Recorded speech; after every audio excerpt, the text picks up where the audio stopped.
Gli invidiosi diranno che è fake, ma guardate cosa è uscita fuori. Signori, sono tornato.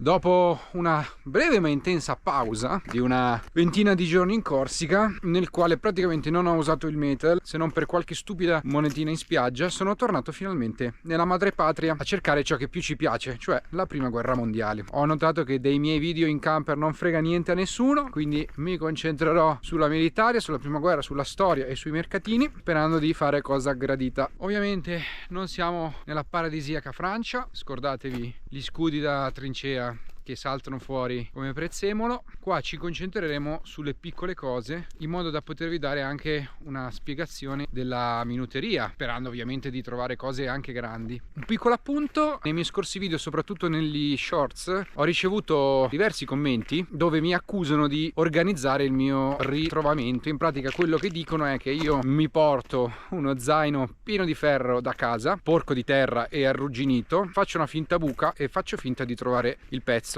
Ovviamente chi cerca sa che non è così, capisce subito al volo quando un ritrovamento è verosimile o non verosimile. Quello che può succedere, e quello che faccio spesso, è invece ripetere il ritrovamento fatto 5 secondi prima nelle stesse condizioni in cui l'ho trovato. Ma ciò non vuol dire che sono cose false, anzi in un certo senso mi riempie di orgoglio essere accusato di falsario, perché vuol dire che i ritrovamenti che faccio non sono comuni, sono degli ottimi target e la gente non se lo crede. Ma non perdiamo tempo, accendiamo il metal e andiamo a scavare la storia.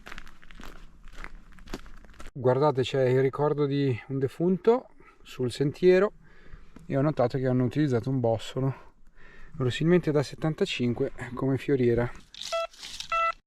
Segnale con il metal, ma si vede a vista. Segnale irregolare e direi assolutamente una scatoletta, perlomeno. Ah, guarda, c'è pure segnato. Bella, è una bella scatoletta, 1915, e sopra Cirio 1915.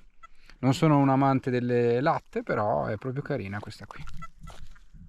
Segnale chiaramente ferroso. Beh, bello, dai. Bel manico di scopa, mortacci loro. Solita scheggia schifosa, stupidissima scheggia. Solita scheggia schifida. Basta schegge. Aggiornamento: ho cambiato zona perché quella dove stavo cercando faceva schifo, c'era troppa spazzatura e allora mi sono deciso a ritornare in una zona che in passato mi ha dato tanto. A me piace comunque sperimentare le nuove zone, altrimenti non si cresce mai, non si fanno nuove scoperte, ma devo portare a casa il video, quindi ragazzi preparatevi. Guardate qua cosa è uscito, vediamo se lo riconoscete. Ta-da! Guarda, se non l'avete riconosciuto male male, è una bellissima aletta di una benaglia, completa. E fra l'altro, si vede anche tanto colore, spettacolare. A me piacciono questi piccoli pezzi perché come un puzzle, prima o poi trovi tutto e completi l'oggetto. Figatissima, bellissimo. Che un'altra, ragazzi, un'altra. Dai che ne manca una e ci siamo. E voilà, anche la terza è uscita fuori. Ora ci tocca trovare un tappo in piombo, un codolo, il corpo vuoto si intende, e l'abbiamo completata. Guardate cosa è uscito. Non è facile da identificare, è roba per i più esperti. In ogni caso lo si riconosce, ovviamente considerate che deve essere dritto, ma questi due scassi qua stanno ad indicare che è il tappo di una lenticolare M14, il modello da lancio. Vediamo se ne troviamo uno più sano che ve lo faccio vedere.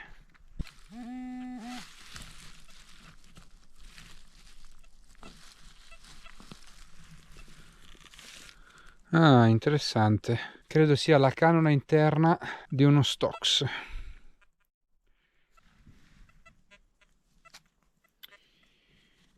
Questo qui, se non sbaglio, è un piccolo calibro che veniva utilizzato sia per le pistole, in particolare credo la Bodeo, ed anche per mitragliatrici Villar Perosa. Però dobbiamo controllare, che io posso sempre sbagliarmi come tutti. Anche su questo facciamo un giochino, dovrebbe aiutarvi il ritrovamento di prima. Che cos'è questo? Tac tic tac tic tac tic tac tic tac. Questo è il cappuccio di protezione della capsula a sfregamento in fosforo del tappo della Minucciani M14. Non sono facilissimi da trovare, sono degli ottimi pezzi per completare la propria Minucciani. Nemmeno a farla apposta, guardate cosa è uscito, esattamente il codolo di una Benaglia. Dai che entro la giornata ne completiamo una, spettacolo. E guardate a vista cosa si intravede, si riconosce da questo tipico pirulino o anche capezzolo, ed è una scheggia appunto di una Minucciani, segno che in zona ce ne saranno sicuramente altre. Questo pirulino serviva appunto ad indirizzare l'ordigno attraverso un binario inserito all'interno della catapulta e farlo ruotare in questo modo, in modo da stabilizzarlo durante il volo, permettendogli così di andare più lontano. Sentite come canta bene il metal con un 96, chissà che cavolo è. In genere questi numeri sono qualcosa di rame o ottone. Ecco qua superficiale, eccolo qua, eccolo qua.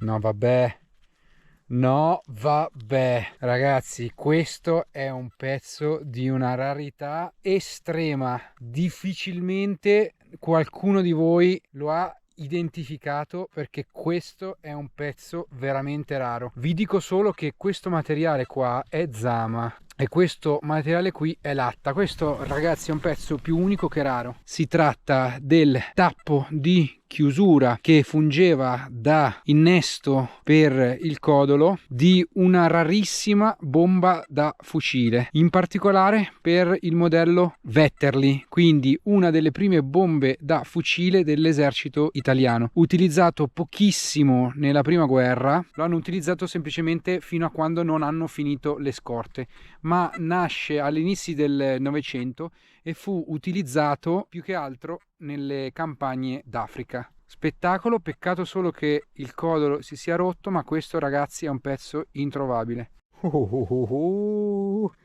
Che carino anche questo, ragazzi. Questo, dai, questo secondo me lo riconoscete. È un bel tappo di trasporto delle bombe da fucile Benaglia. Le bombe erano trasportate con questo tappo, già caricate, si sfilava e si metteva la sua spoletta in piombo, che secondo me riusciremo a far saltare fuori oggi. Anche qui abbiamo un buon segnale, abbastanza superficiale perché suona già, ed è l'ennesima aletta. Attenzione però, attenzione, attenzione, c'è anche il suo portalette in piombo, figata in perfetto stato. Questo si inserisce nel codolo di ferro che abbiamo trovato prima. Sempre meglio, ragazzi, sempre meglio. Ed ecco a voi un altro portalette. È uscito fuori il tappo di uno Stox. Sarebbe stato anche carino, però è vero che ha il filetto abbastanza buono, ma ha la parte superiore dove si mette la spoletta completamente distrutta e per me non vale 2 lire. Via. Saltate fuori questo. Voi avete idea di cosa possa essere? Che ha una forma particolare.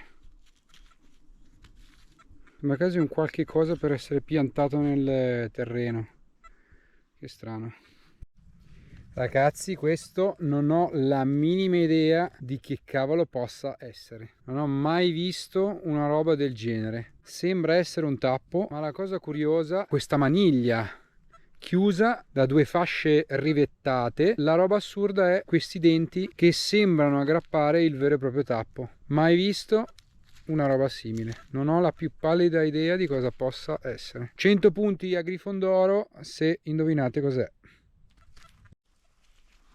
Questo è bellino invece, tappo della Minucciani, bellino, sano, bello. Questa pesantissima cosa è una punta di una perforatrice, sicuramente poi utilizzata come picchetto o perlomeno come scalpello manuale, vista la deformazione che ha. Questo, che sembra un semplice tubo, in realtà non è un semplice tubo, ma è uno spezzone di tubo, cioè un modello di bomba a mano di emergenza fatto da appunto uno spezzone, una parte di tubo idraulico tappato con due tappi in legno, acceso da una miccia a sfregamento. Di questi ne esistono diversi tipi, più che altro distinguibili per la lunghezza. Il diametro più o meno è quello, è quasi sempre quello. Non è particolarmente apprezzato dai collezionisti perché non ricorda assolutamente una BAM, anche se in realtà era una delle più potenti, e fra l'altro alcune di esse venivano persino caricate a gelatina, quindi se trovate questi cosi e non sono vuoti come in questo caso, vi consiglio di non spostarli. Vediamo se riconoscete questa. Tic tac tic tac. È un bel esemplare di spoletta per mortaio Stox, in ottimo stato, sicura perché la pila era sempre esterna, quindi al massimo qui dentro c'è la molla con il percussore che credo si intraveda pure. Ah no, è proprio vuota, vedete? Proprio vuota. Gli manca la molla con il percussore, la leva e la doppia sicura. Ne andava una qui e una qui. Queste le abbiamo trovate anche in Francia. Si può leggere un 3, una T, una H e una W.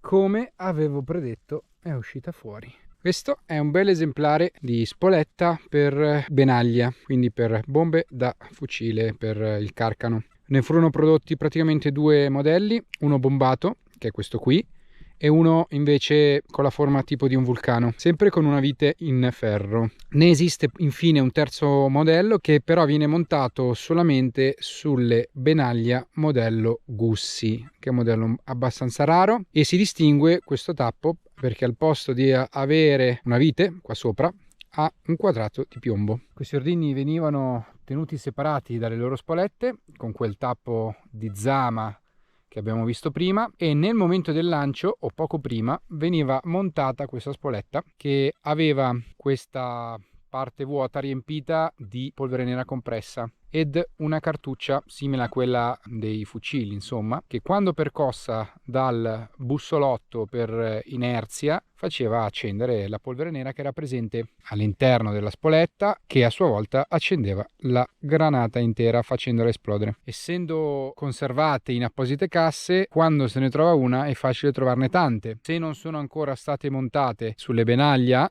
venivano appunto conservate tutte nello stesso luogo, e perciò una volta che un'esplosione, un evento violento raggiungeva queste casse, venivano sparse tutte intorno. Quindi se ne trovate una sola è probabile che ce ne siano altre.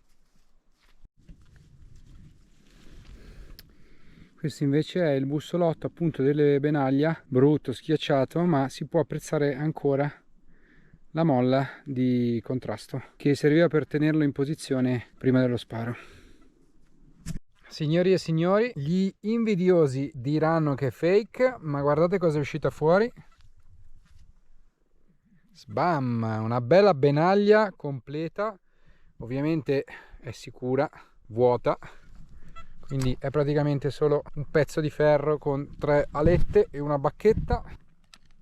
Guardate che vuoto, completamente vuota. L'avevo chiamata, la stava aspettando e si è fatta trovare. Ora la spola che abbiamo trovato, una volta che abbiamo pulito il filetto bene bene, possiamo avvitarla e il pezzo è completo. Vanno solamente raddrizzate le alette, fatta una buona elettrolisi, una buona spazzata ed è pronta. Spettacolare.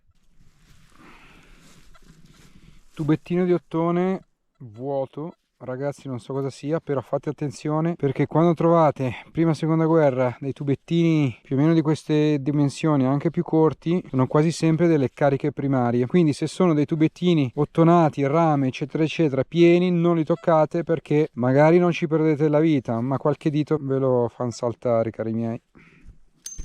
Signori, un altro colpaccio. Io ho già individuato che cos'è, vediamo se ci arrivate voi.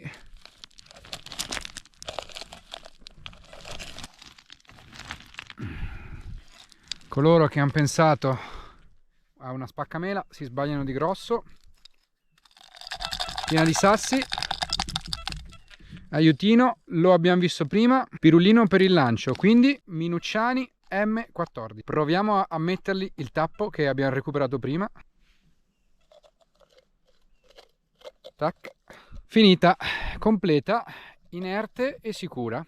Questo ordigno veniva lanciato con una speciale catapulta, con una potente molla scagliava questo oggetto tra i 100 e i 150 metri. Sul suo tappo vi era un foro dal quale usciva una miccia, la cui punta era ricoperta di una pasta solforosa. L'ordigno, al passare a contatto con la parete di questa speciale catapulta, veniva acceso tramite sfregamento. La Minucciani M14, di derivazione della bomba a mano lenticolare, si distingue da essa principalmente per due fattori. Il primo è che non aveva questo pirulino, e il secondo che aveva sia il filetto femmina che il tappo in ottone. Fate attenzione perché esistono delle lenticolari da lancio anch'esso con il tappo in ottone, ma avranno sempre questo pirulino. Per distinguerle tra lenticolari BAM e lenticolari da lancio bisogna sempre guardare dietro. Devo dire che sono più quotate le lenticolari